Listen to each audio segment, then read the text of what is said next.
taught through this in this movement, you need to go get birth certificates authenticated. You need to get their documents that they created, get those authenticated. Then you can get some type of remedy through that. But you know, I'm 10 years into this now, and I have never seen a birth certificate do anything for anybody that got authenticated.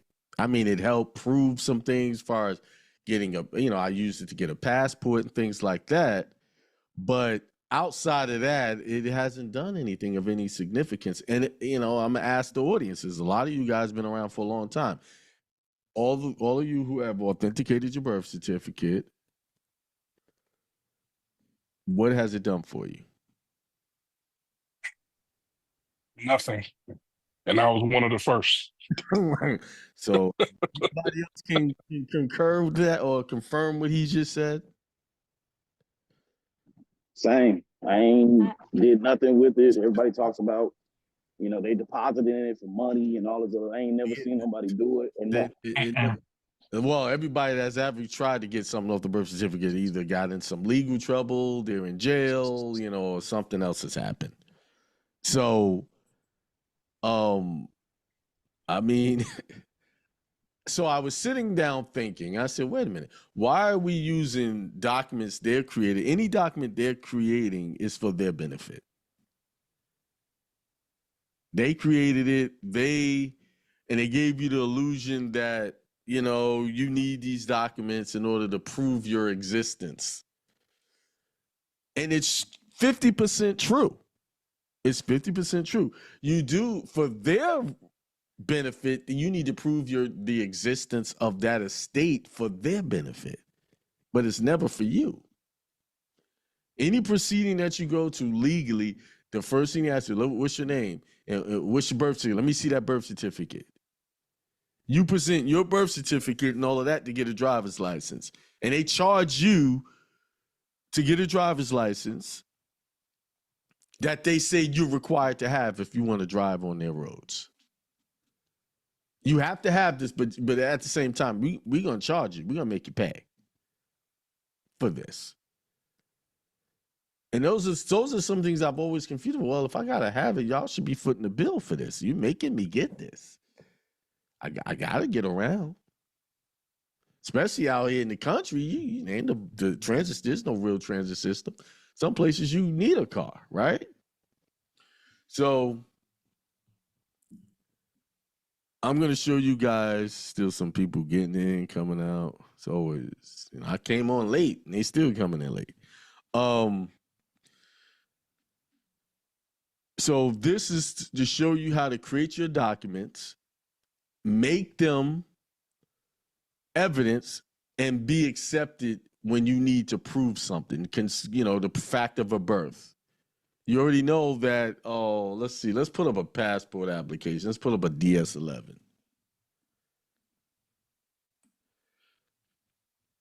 Because the passport application always had ways of you proving who you are. If you didn't have ID or something like that, you had a statement you can write, an affidavit, and a few witnesses sign on it, and that proves who you are. Right? And they'll accept that to give you a passport. So let me open. I'm going to share the screen in a second. As soon as I get...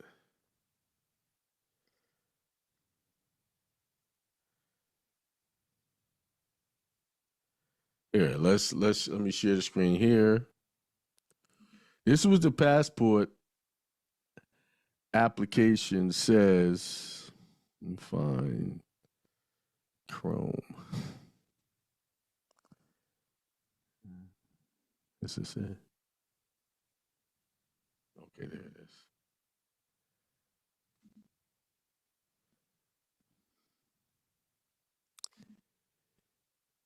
All right, can y'all see that? Yeah. All right. Double screen. You see both screens? I see you twice. Okay. Yeah. Let me share it properly. It's not sharing right. I don't need to have both. I'm only wanting to see Google Chrome. Oh, I see what's happening.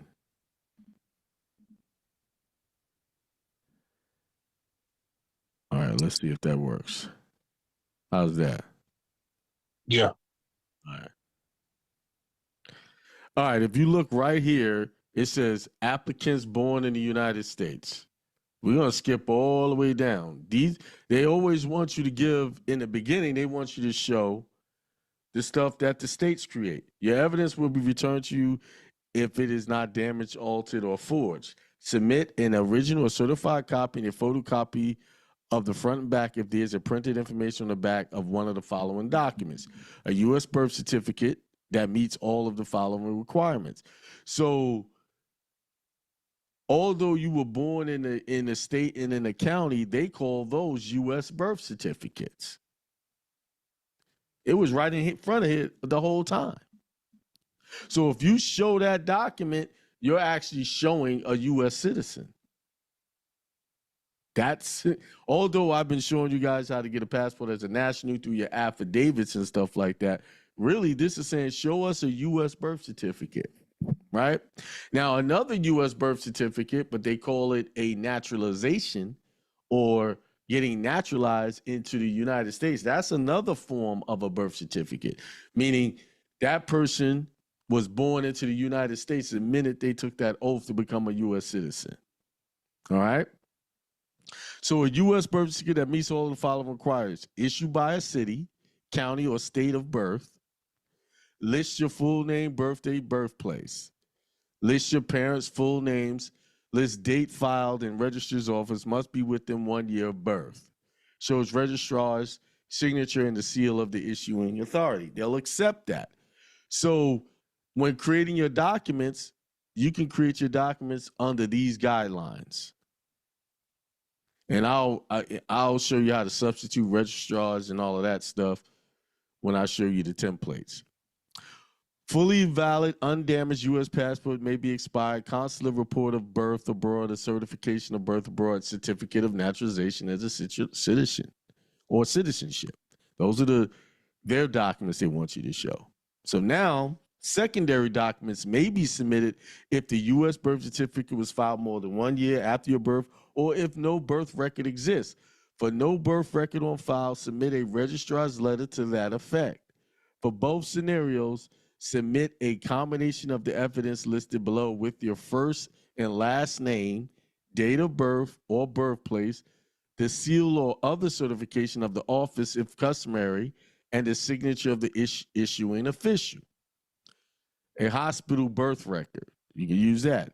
An early baptismal and circumcision certificate. So that means if you have a child, you need to, if they get baptized, you can submit that, but it needs to be early, meaning within 1 year of that actual performance of the baptismal or circumcision certificate. Early census, school, medical, or family Bible record. They always put the good stuff at the end. Family Bible records, they'll accept that.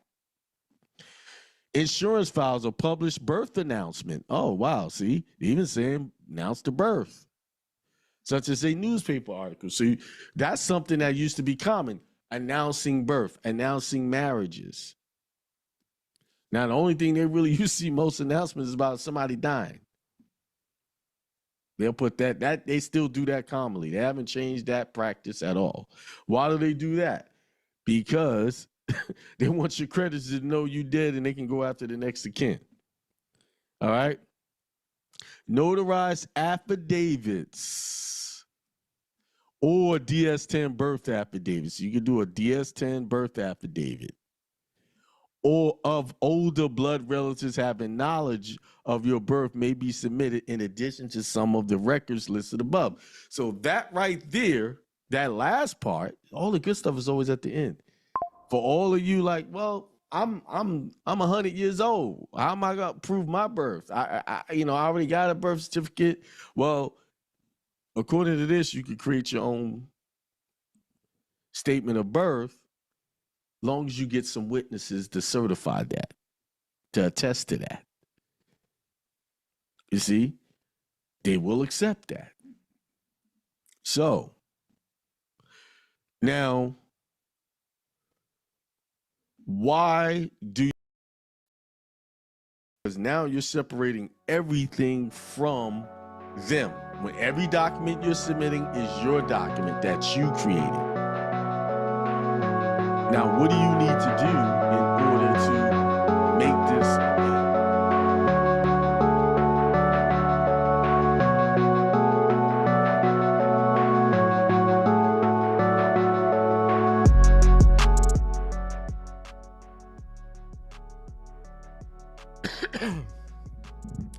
Peace. What's up? It is Tuesday, January the 27th. It is now 27 days into the new year, the fiscal new year, the corporate new year. We have our real new year that comes up in the spring, the beginning of the spring. And life comes back. That's the New Year's our ancestors celebrated. You do realize that they flipped everything on its head when it came to our stuff, our culture, our religious beliefs, our spiritual beliefs. We never really had religion until the European came along. We didn't call it religion. We called it spiritual practices. We called it a way of life. And in our culture, these things were incorporated into everything. Our business life, our personal life, our romance, everything in our culture or system of beliefs was incorporated into everything. Until, the European came in, they took over, the white power establishments took over, and they created their version and said, your form of spirituality is evil. You guys are profanes. You guys are heathens. You guys are not human.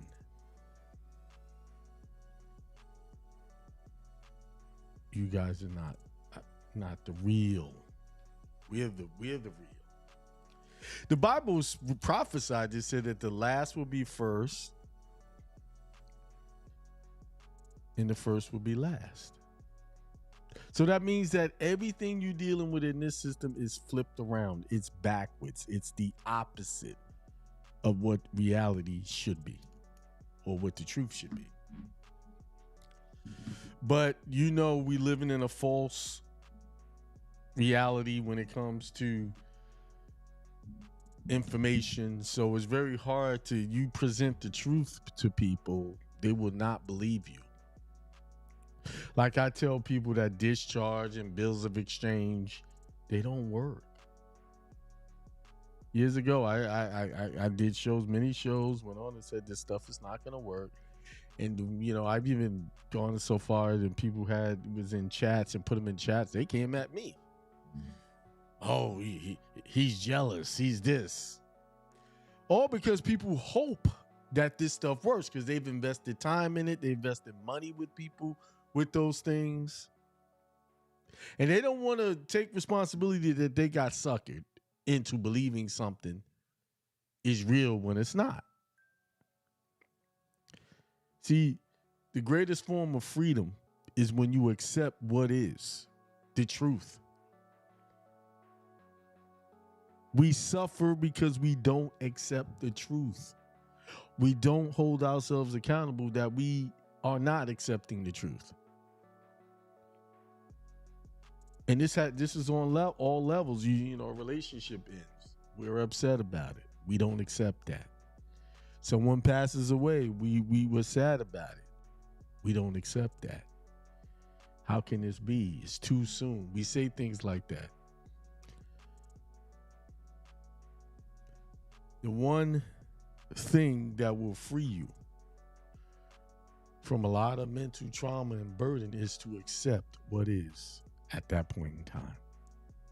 This is what's happening. But the thing about it, you could change things with a thought. Like, okay, I'm having financial hardship right now. It seems like it. But then we take responsibility. That's the truth. And then move on from that. Say, I'm not going to have this. I'm not going to allow myself to have financial issues. That's not an option. I'm not going to allow myself to have impoverished thoughts. But moving along. This show is about the IRS Notice of Deficiency. I thought this was a fitting show because I believe that a lot of you guys are going to be getting notices that you owe taxes from a year, like 5 years ago. You remember back in 20, 21, they lost all of those returns, those 1099s. So what's happening now is wages and 1099s are ending up on people's transcript and they know nothing about it. Nothing. They know nothing about it until they get a letter saying, we're about to take all your money, and if you don't handle this quickly, we coming to get you. So the IRS Notice of Deficiency is a very important piece of your defense with the IRS, because that is a letter. Let me pull up my thing here. What is the IRS Notice of Deficiency? What is it? It's a statutory notice issued by the Internal Revenue Service, commonly called a 90-day letter. Formally notifies the taxpayer that the IRS proposes a tax deficiency required before the IRS can lawfully assess certain taxes. So before they assess it, you got to get this notice. And you're going to see why they don't like to send it to you, because this letter is a very important part of your defense and due process. No valid notice of deficiency, no lawful assessment authority in applicable cases. So if you never got that notice of deficiency, they have no lawful assessment authority in certain cases. What a notice of a deficiency is not. It's not a CP 2000 notice, not a balance due notice, not a collection notice, not an audit letter, not a demand for payment letter. And these are those letters I just mentioned. That's usually what you get. Many taxpayers are never sent a notice of deficiency but are still assessed. This is where issues arise. So legal purpose and due process. Why the notice of deficiency exists? To satisfy due process requirements. But according to the Constitution, it is a right, not a privilege, to have due process.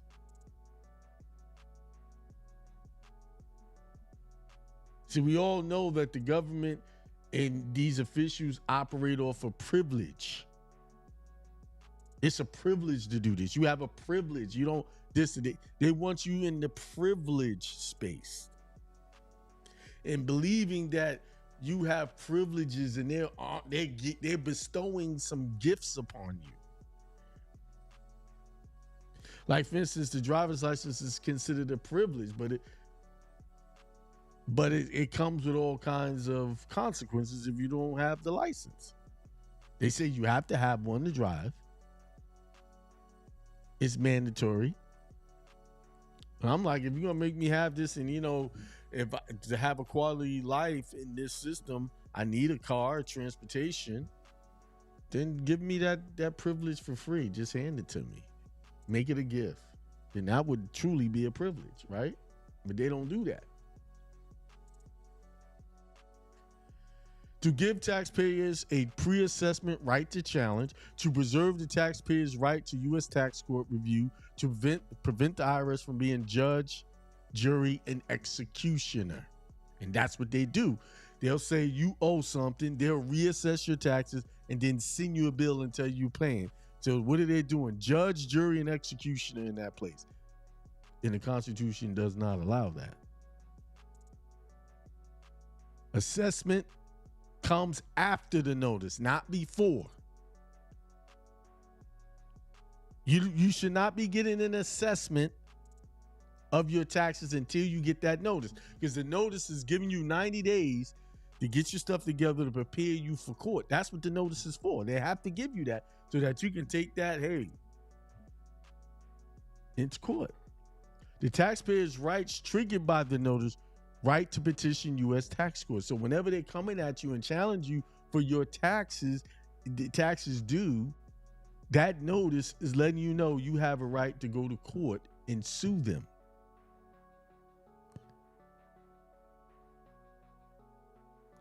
So this is why they don't want you to have the notice of deficiency.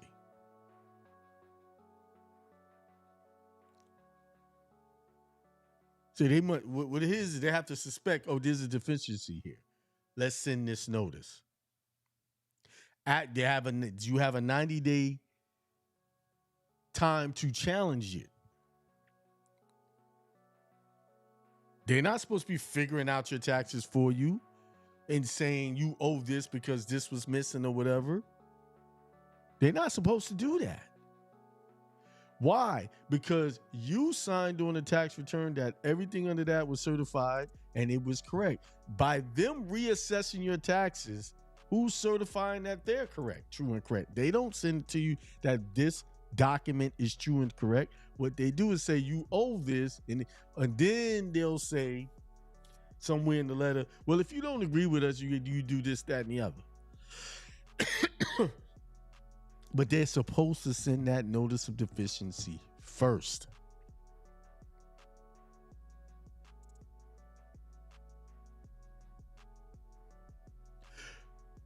To prevent the IRS from being judge, jury, and execution, core principle to this whole section. Assessment comes after notice, not before. And I can tell you 100% of y'all that I've dealt with, y'all always get assessed first. Why? They want the money. They know most people is not reading. No, most people don't even know about this notice of deficiency.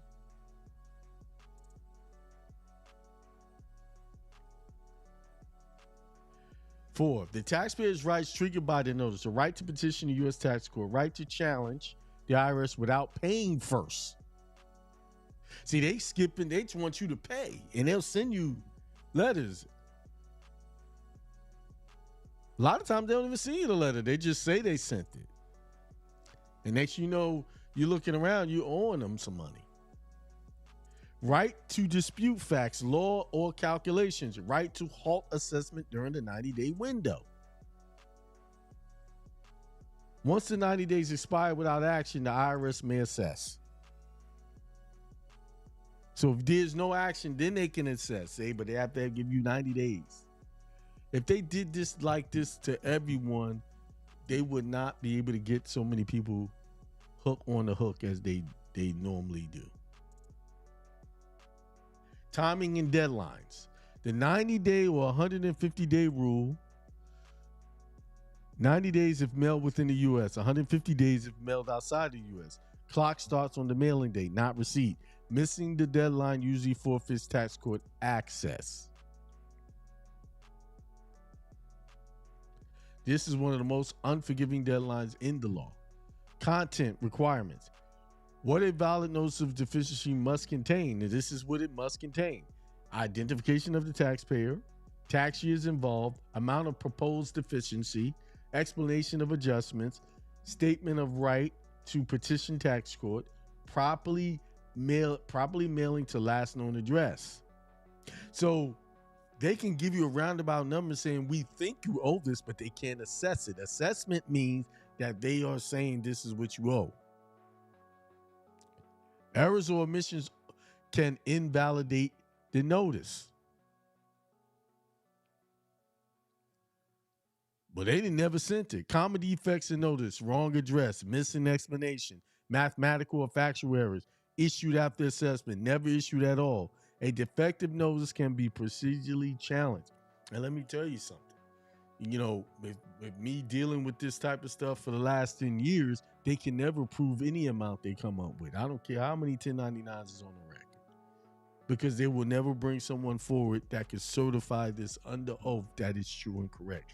Because they, firsthand knowledge, affidavit, who assessed it? Was a computer? See what I'm saying? So they're always in the defensive mode because they can't really prove. That's why you got to go on the offense with them. IRS scenarios. CP 2000 versus Notice of Deficiency. CP 2000 equal proposal, not assessment authority. Many CP 2000 cases still require a Notice of Deficiency. Automated matching does not bypass statutory procedure. A CP 2000 is automated matching, and this is how usually people find out that they owe something, is by the CP, the automated matching, where the state goes and looks at what the Fed got versus what they got and say, oh, this is wrong. You owe us money now. That's usually how people find out, through the state. And then they got to go to, wait a minute, I never got anything from the IRS. Key point, automated does not override the law. Automation does not override the law. And this is what everything they do is automated. No one's really signing these notices. This is why challenging them is key. You will win every time. Because they will not send that notice of deficiency. They will never do it. And here's why they will never do it. Because they got so many fish that just bow down and give them something. The ones that get away is a no non-issue for them. It's a numbers game.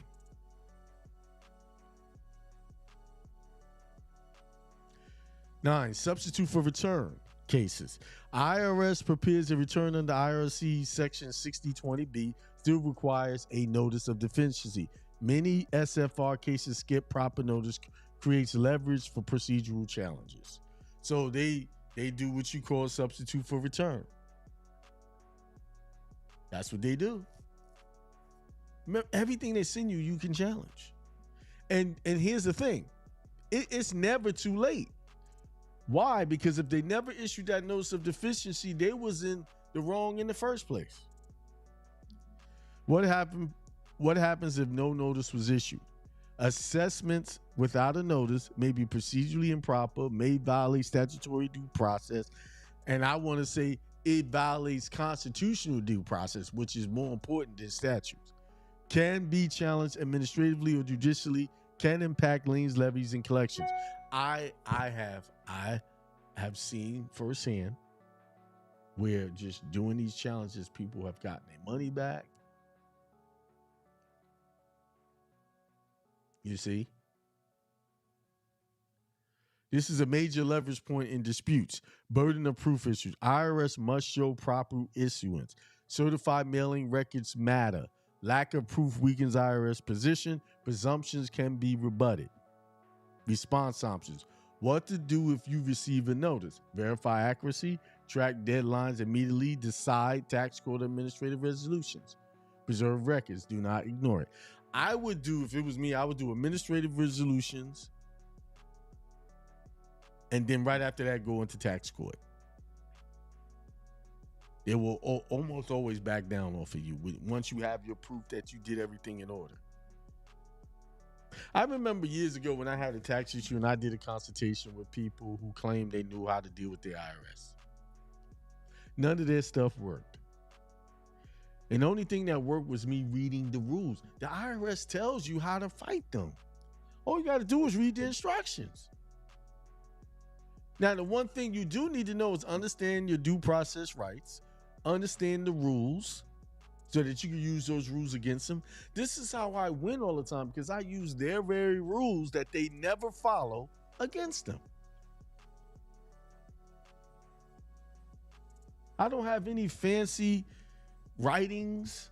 It's just all my stuff is based off their rules, and I rebut them.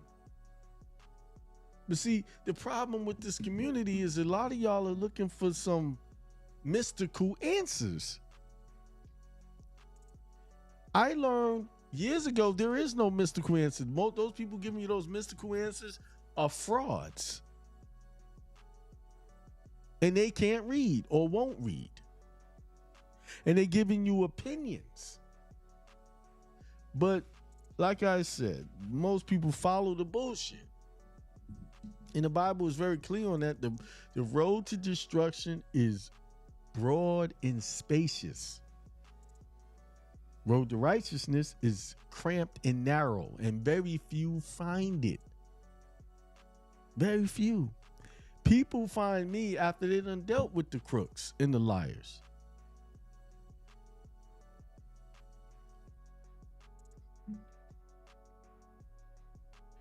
No one ever. I see online all the time different people who teach this information and they want to go and debate each other. Hey, let's debate. You know, no one's ever offered to debate me. And there's a reason why they don't want to debate me, because I will crush them every time, because I'll ask them one simple question. Give me proof that what you're teaching has gotten some results. And they will shut up every time. They're not gonna confront me. They're not coming to the God of this information. They're not doing it. The master teacher, they're not going to do it. They stay clear of me. But guess what? I know they learn from me, because I check them out. I see some of my stuff being promoted and remixed.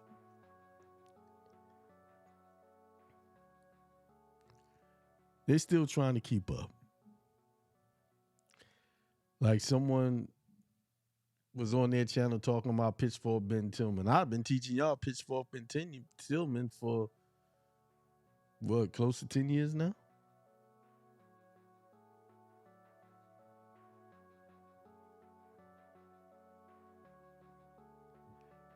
If you don't have haters, if you don't have people who are not copying you, you're copying you, then you're not doing nothing. You're stagnant. I just saw two people talking about a debate, and both of them had bad information. What they gonna debate? Problem is, people don't know good information when they see it. They're looking for quick ways to get out of their debt. They're looking for most of these people are not wanting to pay bills. So that's why they love bills of exchange discharge methods, because they just don't want to pay their bills.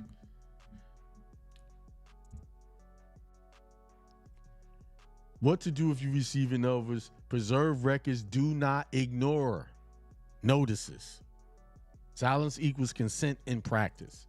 What to do if you never received one? Request transcripts, demand proof of issuance, raise procedural objections, challenge assessments and penalties, document timeline inconsistencies. The best way to fight this now, and this is, I'm going to do a webinar on this. I'm going to announce it tomorrow when it's going to be another IRS webinar, how to do this stuff by way of pulling out the tax transcripts, by way of pulling out the wage and income transcripts, because, and then, you know, every notice they record, you can go get the notices and it shows when they sent it. You don't even have to talk to anybody. You can get this information and use it against them. I've seen where they just assessed someone and they never gave them any due process on none of it. They found out a whole year later after the fact. Crooks, man. Well, there you have it. I made that short and sweet.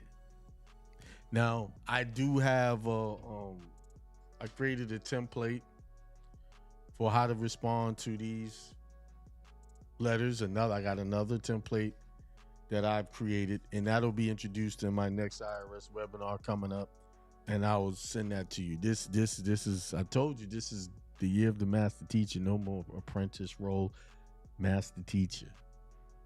We're getting results this year. We've always gotten results, but we hitting hard now. And remember, y'all need to be working on correcting that passport record with your indigenous connections. I showed you my Native American history, my family bloodline last week. And if you want to see that connection, go to my school, SKOOL, or go to akimel.com and click on Hindsight University there. It'll give you a link to the membership. It's only $40 a month, $39.99. And it's a lot of videos for you to watch. And I still haven't uploaded everything because it's just me. I got to upload everything. But for that $39.99, you ongoing, you're going to be getting some good information.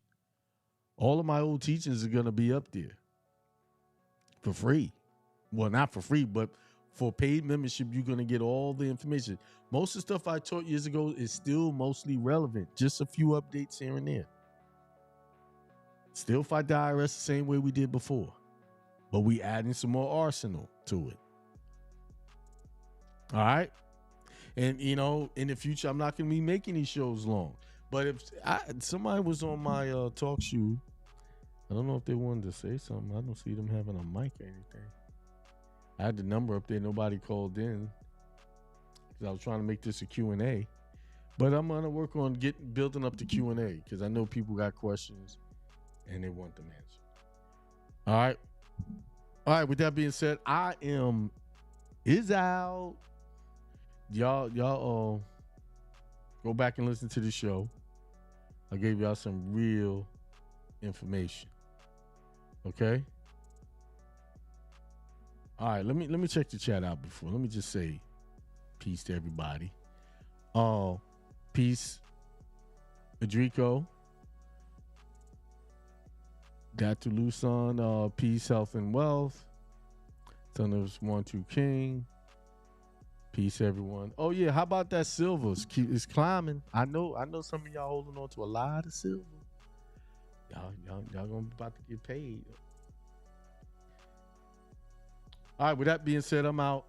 I'll see y'all next week, Sunday, 10 a.m.